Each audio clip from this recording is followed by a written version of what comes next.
बात करने वाले हैं एक ऐसी पर्सनैलिटी की जिन्होंने जीवन में संघर्ष के द्वारा न सिर्फ अपनी एक अलग पहचान बनाई, बल्कि समाज के एक बड़े वर्ग को नई दिशा दिखाने का काम भी किया। बाबा साहेब नाम से पॉपुलर ये एक Indian jurist, economist, politician, social reformer होने के साथ साथ इंडिपेंडेंट इंडिया के फर्स्ट लॉ मिनिस्टर और इंडियन कॉन्स्टिट्यूशन के प्रिंसिपल आर्किटेक्ट भी रहे। जी हां, हम बात कर रहे हैं डॉक्टर B.R. अम्बेडकर की।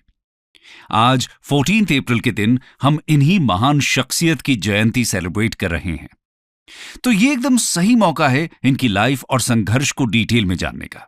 डॉक्टर अम्बेडकर के नाम और उनके काम से तो लगभग सभी परिचित होते हैं, लेकिन इन्होंने जीवन में जिन स्ट्रगल्स का सामना किया उनके बारे में अक्सर कम ही बात होती है। इसलिए आज की वीडियो में हम एक लीडर बनने से पहले डॉक्टर अम्बेडकर के जीवन संघर्ष की बात करेंगे और देखेंगे किस तरह दलित लीडर के तौर पर उनका विकास हुआ। तो आइए शुरू करते हैं। Birth and early life. 14 अप्रैल 1891 को भीमाबाई और रामजी मालोजी सकपाल के घर एक बेटे का जन्म होता है। रामजी सकपाल एक आर्मी ऑफिसर थे जो कि मध्य प्रदेश के म्हाऊ में स्टेशन थे। मां भीमाबाई अपने बेटे को भीम बुलाने का फैसला लेती हैं। इनके जन्म से पहले ही रामजी के एक अंकल, जो कि सन्यासी का जीवन जी रहे थे, एक भविष्यवाणी करते हैं कि जन्म लेने वाली ये संतान एक दिन वर्ल्ड फेम हासिल करेगी। रामजी और भीमाबाई की पहले से ही कई संतानें थीं। इसके बावजूद उन्होंने भीमराव को अच्छी शिक्षा दिलाने के लिए हर संभव प्रयास करने की ठान ली थी। 2 साल बाद रामजी आर्मी से रिटायर हो जाते हैं और पूरी फैमिली डापोली मूव कर जाती है, जो कि महाराष्ट्र के रत्नागिरी डिस्ट्रिक्ट में लोकेटेड है। ये ओरिजिनली यहीं से बिलोंग करते थे। भीम को 5 साल की उम्र में स्कूल में दाखिला दिलाया जाता है, लेकिन पूरे परिवार के लिए रामजी को मिल रही छोटी सी आर्मी पेंशन पर गुजारा करना मुश्किल हो रहा था।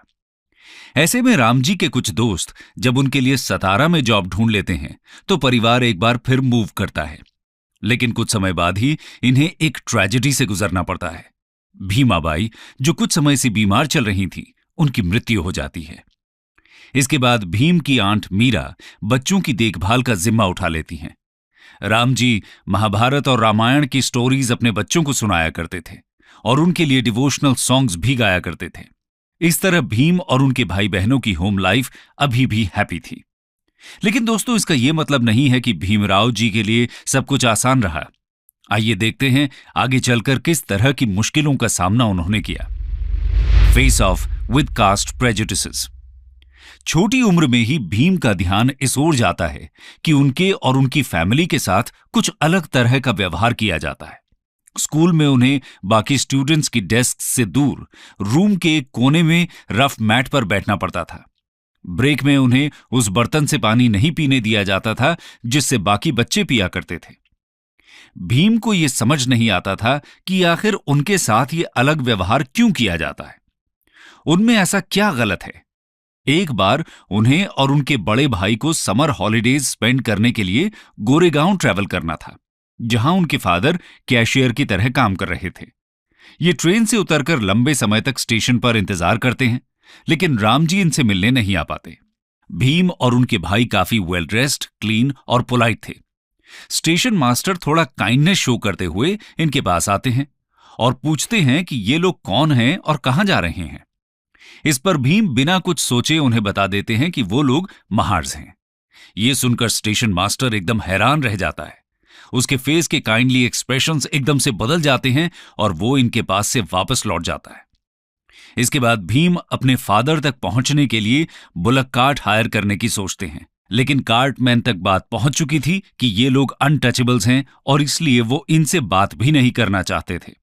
फाइनली इन्हें जर्नी की यूजुअल कॉस्ट का डबल पे करने के लिए राजी होना पड़ता है और साथ ही कार्ट को ड्राइव भी खुद ही करना पड़ता है।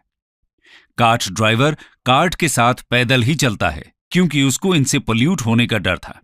हालांकि एक्स्ट्रा मनी की वजह से वो कार्ट को बाद में प्योरीफाई करने पर राजी हो गया था। इस पूरी जर्नी के दौरान भीम जो कुछ भी हुआ उसके बारे में लगातार सोचते रहते हैं, लेकिन उन्हें इसके पीछे का कारण समझ नहीं आता। वो और उनके भाई एकदम क्लीन और नीटली ड्रेस थे, फिर भी उनके स्पर्श से सभी चीजें पोल्यूट कैसे हो सकती थी। भीम इस इंसिडेंट को कभी नहीं भुला पाते। जैसे जैसे वो बड़े हुए, इस तरह की सेंसलेस इंसल्ट्स ने उन्हें रियलाइज कराया कि हिंदू सोसाइटी जिसे अनटचेबिलिटी कहती है, वो एकदम स्टूपिड, क्रूअल और अनरीजनेबल है। उनकी बहन को उनका हेयर कट घर पर ही करना पड़ता था, क्योंकि गांव के बाबर्स को एक अनटचेबल द्वारा पोल्यूट होने से डर लगता था। अगर भीम अपनी सिस्टर से पूछते कि वो अनटचेबल्स क्यों हैं, तो उनके पास एक ही जवाब होता था कि ऐसा हमेशा से होता आया है। भीम इस जवाब से संतुष्ट नहीं थे। वो जानते थे कि ऐसा हमेशा होता रहा है का ये मतलब नहीं है कि इसके पीछे कोई जस्ट रीजन है या आगे भी ऐसे ही होते रहना चाहिए। ये सब चेंज हो सकता है। ये तो बात हुई भीमराव जी के कास्टिज्म के साथ कुछ शुरुआती अनुभवों की। आगे बढ़ते हैं और देखते हैं कि स्टडीज में उनका परफॉर्मेंस किस तरह का रहता है। An outstanding scholar. भीम की किस्मत कुछ मायनों में अच्छी भी थी। स्कूल में एक टीचर थे जो हाई कास्ट का होने के बावजूद भीम को काफी पसंद करते थे। उनका नाम था कृष्णाजी केशव अंबेडकर। वो भीम की काबिलियत पहचानते हुए उनके अच्छे काम की तारीफ करते थे और उन्हें प्रोत्साहित करते थे। इन्होंने ही भीम का लास्ट नेम अपने खुद के सरनेम अंबेडकर में चेंज किया।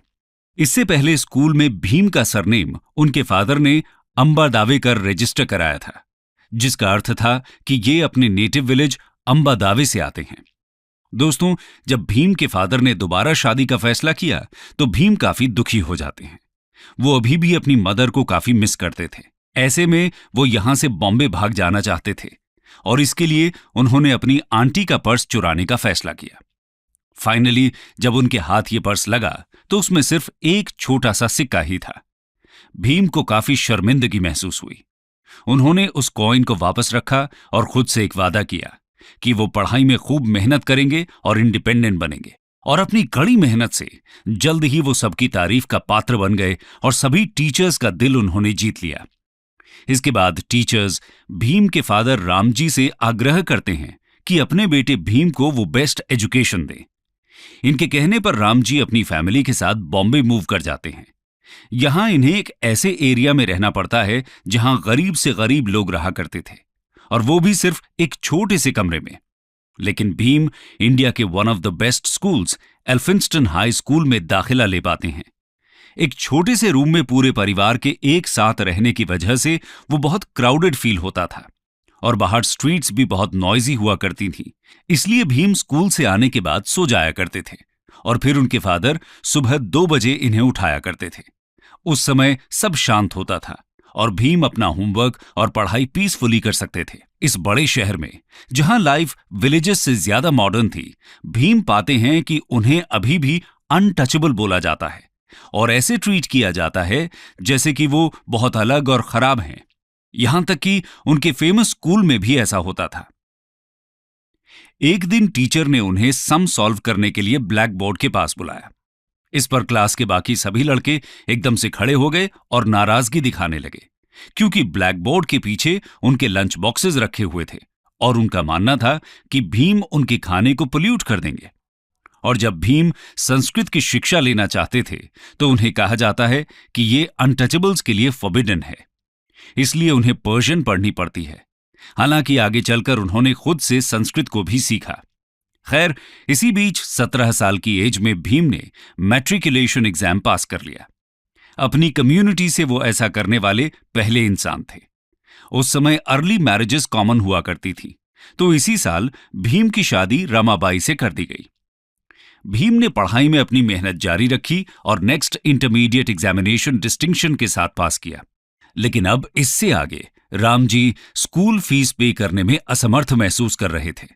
ऐसे में भीम के एक शुभचिंतक ने बड़ौदा के महाराजा गायकवाड़ को भीम की रिकमेंडेशन भेजी।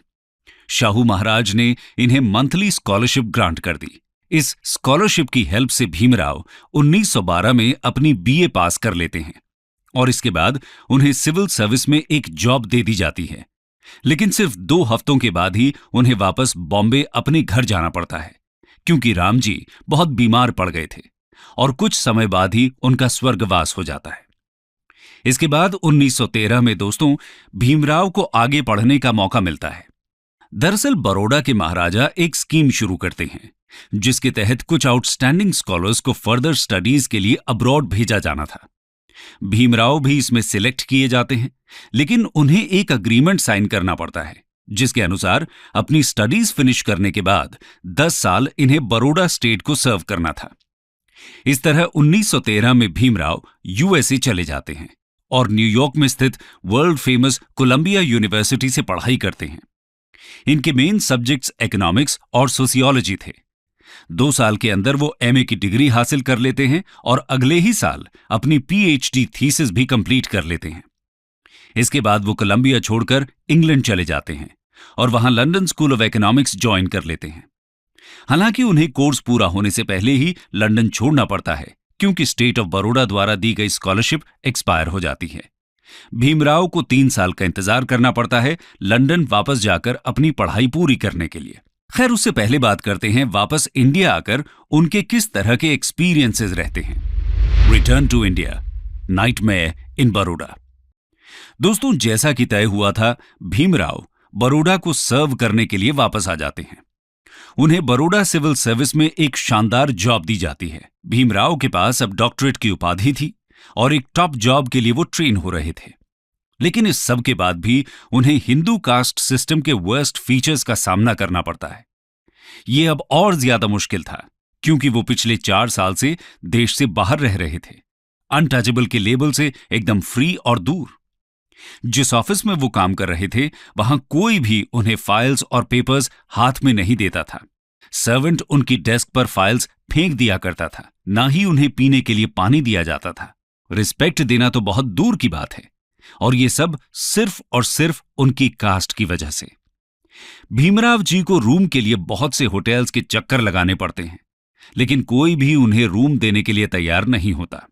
आखिर में उन्हें एक पारसी गेस्ट हाउस में रहने की जगह मिलती है, और वो भी तब जब उन्होंने अपनी कास्ट को सीक्रेट रखने का फैसला कर लिया था। यहां उन्हें बहुत ही अनकंफर्टेबल कंडीशंस में रहना पड़ता है। भीमराव जी उम्मीद कर रहे थे कि अपनी सिविल सर्विस जॉब के थ्रू वो रहने के लिए कोई और जगह जल्द ही ढूंढ लेंगे, लेकिन इससे पहले ही एक दिन सुबह जब वो काम के लिए निकल ही रहे थे, गुस्साए हुए लोगों का एक गैंग उनके कमरे के बाहर लाठियों के साथ खड़ा था। ये लोग भीमराव जी पर होटल को पोल्यूट करने का इल्जाम लगाते हैं और धमकी देते हैं कि शाम तक यहां से निकल जाएं, वरना ऐसे में भीमराव क्या करते? वो बहुत ही मिजरेबल और रिजेक्टेड फील करते हैं। कोई और चॉइस न होने के कारण नई जॉब के सिर्फ 12 दिन बाद ही उन्हें बॉम्बे वापस लौटना पड़ता है। बॉम्बे में वो एक छोटा सा बिजनेस शुरू करने की कोशिश करते हैं जिसमें वो लोगों को इन्वेस्टमेंट पर एडवाइस देते हैं, लेकिन कस्टमर्स को जैसे ही उनकी कास्ट के बारे में पता चलता है, ये बिजनेस भी फेल हो जाता है। यानी काबिलियत भले ही कितनी भी हो, सिर्फ एक कास्ट के लेबल की वजह से भीमराव जी को हर जगह अवहेलना और तिरस्कार का सामना करना पड़ रहा था। दोस्तों, इसके बाद भीमराव जी की लाइफ का एक नया फेज शुरू होता है। आइए जानते हैं उसके बारे में। Bhimrao, rise as a leader of India's untouchables. 1918 में भीमराव बॉम्बे के सिडेनम कॉलेज में लेक्चरर बन जाते हैं और यहां स्टूडेंट्स के बीच एक ब्रिलियंट टीचर और स्कॉलर के रूप में उनकी एक पहचान बन जाती है। इसी समय उन्होंने एक मराठी न्यूज़पेपर मूक नायक की शुरुआत भी की, जो कि अनटचेबल्स की आवाज बनता है।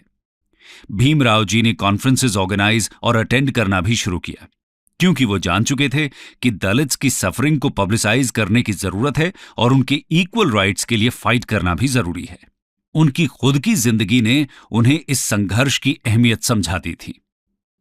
1920 में अपने कुछ दोस्तों की मदद से भीमराव लंदन वापस जा पाते हैं और एलएसी में अपनी स्टडीज कंप्लीट करते हैं। इसके साथ ही वो ग्रेज इन में बैरिस्टर की पढ़ाई के लिए भी एनरोल कर लेते हैं।